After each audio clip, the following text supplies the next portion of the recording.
عن سهل بن سعد رضي الله تعالى عنه قال قال رسول الله صلى الله عليه وسلم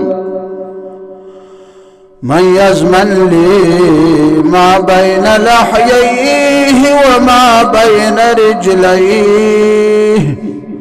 أزمن له الجنة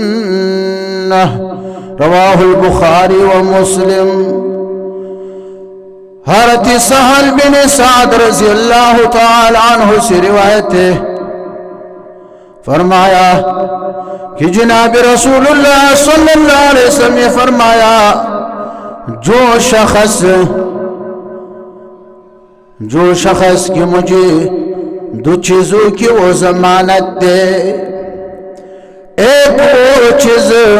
جو بندہ کی دو جبہوں کے درمیان میں ہے یعنی زبان، نمبر دو وہ چیز جو دورانوں کے درمیان میں ہے، دفاعوں کے درمیان میں ہے یعنی شرمگاہ. یعنی جو بھی بندہ مجھے زبان اور شرمگاہ کی ضمانت دے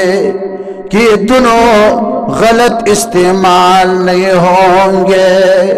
تو میں اس کو جنت کی وہ ضمانت دیتا ہوں، میں اس کے لیے خدا کے دربار میں جنت کی ضمانت لے سکتا ہوں.